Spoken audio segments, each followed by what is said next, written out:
Hi everyone, just a little message before today's video is that almost 97% of you watching these videos haven't currently subscribed to my channel. So if you could do that, that would be just amazing. There's a little icon in the corner of this video so you can do it now. Otherwise, feel free to subscribe at the end if you like my content. Thank you so much and I hope you enjoy the video, everyone. Okay, so I've been in India for a while now and I really want to share with you guys all the things I wish I knew before I came here. My tips, my tricks, the things I've learned, the stuff that I would have found really helpful to see a video about before I visited. So let's do it. Okay, so a big tip, especially anyone coming from a Western country, is that Indian food is so much more than just curry. Being in like Australia, a lot of our restaurants are just like butter chicken, palak paneer, you know, the classics. But being here, the first time I sat down at a restaurant, I had no idea what 95% of the menu even was. Tried to Google things, all that, but it is so good just to ask the staff for recommendations. Just order stuff that you have no idea what it is. It's honestly probably just going to be the best food of your life anyway. It's a really low risk place.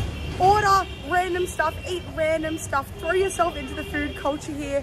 It's incredible, and if you eat within your comfort zone, you're probably going to miss out on so much of the experience here. So go nuts, eat everything while you're here. So tied to that one, you get such an amazing experience eating at like more local places. So go to these places that are on the sides of the roads and have the little plastic tables and chairs and stuff like that.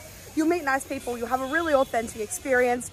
But in saying that, Google Maps reviews are your friend. Like, it's so good. You can go on and see where there's good reviews as well.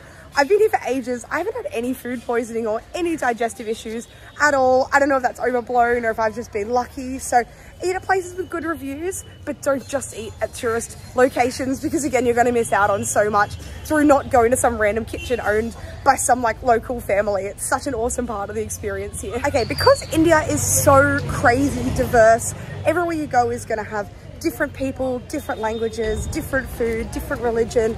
If you come to India, travel far, travel wide, travel different locations, because you're going to get different things out of different places that you go. If you only go to like, you know, 2 or 3 cities, you're going to miss out on some stuff. So obviously, time permitting, we don't all have all the time in the world, which is so sad because there's so much to explore here. I would say like, go to different places, talk to different people, and try to get like a perspective of what all of India is like, rather than just going to like the main places. And I guess tied to that, because there is so much stuff in India and it's so different in different areas, I'd say before you come, have a think about what you want out of your trip and why you're coming to India, and then research places according to that.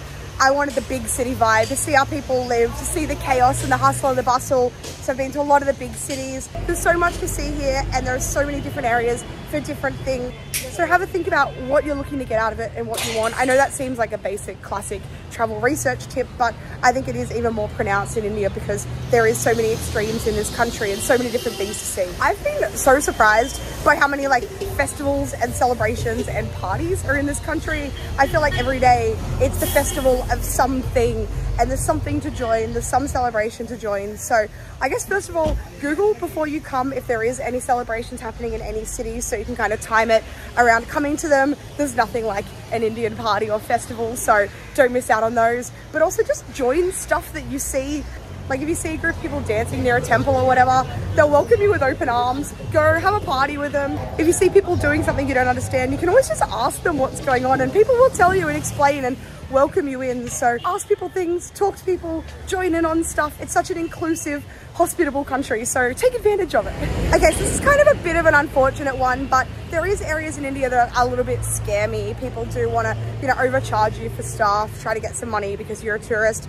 This obviously isn't just an India thing. This happens in so many places, like across Europe and South America and Asia and stuff. So not just an Indian thing, but obviously the more tourists around, the more that this is likely to happen. Places like Delhi and Agra and stuff. So just kind of have your guard up, be a little bit assertive, and be aware when people are kind of trying to ask you for money, and be a bit skeptical about this. This is way less in areas that are less touristy. But yeah, you don't have to be like, you know, rude or scared or anything like that. Like, people aren't terrible. It's just that in tourist areas, people might try to get some cash off you. And tied to this, right, and this is difficult in terms of advice, because I'm saying, you know, be somewhat assertive and sort of conservative with some of the people you're talking to. You want to be open-minded as well. Like some people that have just come up to me and started talking to me, if I just shut them all down, I would have missed some amazing connections that I've made here and some amazing experiences. So kind of use your judgment of people asking really quickly about money, about how much you earn, talking about the work they're doing with children and homeless and stuff like that. But if people are just trying to have a chat with you, like, I don't know, I've leaned into it, and I think that that's been one of the reasons I've had such an amazing experience here. So don't let your cynicism about potential scammers stop you from making connections with some really genuine, amazing people here. Not everybody's bad, not everyone's out to get you, not everyone's here to scam you. So yeah, don't hold yourself back too much. Okay, so a big tip here when you're traveling around, particularly on the trains or buses, is to keep your travel days as just travel days if you can. I've been on a fair few trains, and all of them except for one has been pretty significantly delayed. So if I had stuff planned as soon as I arrived in the city, it would have been a little bit stressful. So if you're getting a train or commuting, particularly long distances, keep your days as just commuting days, have some buffer time and stuff, just to not put unnecessary stress on you. You don't know how on time really anything's gonna be. So a pretty decent tip, especially in tourist areas, is to learn the prices of things and what things roughly should cost. So there's something called an MRP in India, which is like a maximum retail price. Often they're printed on products like bottles of water, chocolate, chips, that kind of thing. So if you're buying an item, have a look at the product and see if it's got an MRP on it. That should be what you pay for it. You get a feel for it. You know a bottle of water should be roughly 20 rupees. If people try to overcharge you, then you can kind of say, what's the MRP, or look at the product. So it kind of just helps empower you there to have those conversations about prices, more in tourist areas than anywhere else, but it is really good to know this. Another thing around knowing prices is tuk-tuks. Uber here in most cities has a tuk-tuk option. So when I've been getting tuk-tuks, I'll look up the price on Uber and then see what it should cost. And then that way when I'm negotiating with a tuk-tuk driver, I at least have like a ballpark idea of what things should cost. It just sort of helps the whole thing. So be price aware, and it just helps you to make sure you're not in any position where you're like going to be ripped off. Something I wish I did a bit more before I came to India is learning more about like the religions and the history of the place. Religion is really, really important to people in India. Majority of the population here are Hindu, so there's a lot of Hindu iconology around, and a lot of people will talk to you about Hindu gods and the Hindu religion, which I find is such a fascinating part of the country, how closely tied the country is to Hinduism, especially for a technically secular state. But when you go to places like Varanasi in particular, it's amazing to know about the religion. But even in the big cities, you do have conversations with people about these things. When you go to temples, it's good to know what kind of temple it is, that sort of thing. Just for your curiosity and just so you can get as much out of the trip here as you can, because it's important to the locals. It's a good thing to know. And Hinduism is such a beautiful religion. It is complicated as there is a lot of text, there's a lot of gods, there's a lot to it. So it's just like an absolutely beautiful thing to learn about in its own right as well. Okay, so like a year ago, I didn't eat any food that was even remotely spicy, and I was a bit nervous about coming to India not eating spicy food. But I will say it's actually not that bad, and especially being a Westerner, people will often ask you if you want it spicy or not. So if you're not a spicy food fan, it's not the end of the world. However, I would say start spice training before you come here. Become more comfortable with the idea of spicy food, because so much of the food here is naturally spicy, and not always just because of chili, but like a lot of the ingredients they use kind of has that sort of hot burning feel. So you really want to like enjoy this and eat the foods that the locals are eating. And look, sometimes you won't get a choice. You'll order something, it comes one way and it is spicy. So I'd say start spice training before you come.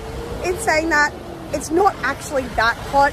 I've had way hotter food in like Thailand or Korea or Vietnam. It's not this like crazy food challenge kind of thing by any means. Like it's almost kind of medium-ish. So yeah, don't stress about the spice, but I would say if you're planning a trip, get more comfy with the idea of hot food, because it will make your trip easier. But a lot of the foods here are also dairy based, which helps with the spice. Like if you get a thali, you're probably going to get like a yogurt with it. There's also no shame in ordering a lassi, which is like a sweet yogurt drink, if the food's a bit hot. So it's kind of built into the cuisine to have foods that soothe you from the spice. So yeah, it's really not that bad. So don't be scared to ask for help. People are so friendly. It's like an unmatched level of friendliness that I've experienced here. So if you don't know what is going on somewhere, someone will tell you what's happening. Someone will explain it to you.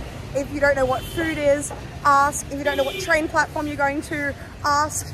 use the people around. People are so nice and helpful. Don't just be overwhelmed. Let the sort of community help to guide you in what you're doing. It's honestly such an amazing part of India. So chat to people, talk to people. And tied to this, the hospitality here is unreal. People are so friendly. People will take you in. You'll feel like part of people's family so quickly, be it a restaurant, a cafe, a guest house you're staying in. But a tip I would say is we've stayed in a few guest houses here and they have been the most outstanding experiences of our trip. So if you're tossing up between like, oh, hotel or Airbnb, or if there's a guest house option or like a small hostel, I'd say stay there. Like you'll feel like you've gained a whole new family while you stay there. I've never felt that in another country like I have in India, so embrace it. So before I came, I bought some conservative clothes, you know, long pants, that kind of thing. I did need to buy some extra stuff while I was here, so a tip would be to pack conservatively, leave your short shorts at home, leave your singlets at home. In the bigger cities, it's more metropolitan where you can just like wear a t-shirt, but obviously like with long pants. I bought some really nice flowy dresses and skirts and stuff here. You're not going to be wearing anything that's going to be showing your shoulders or thighs or anything like that.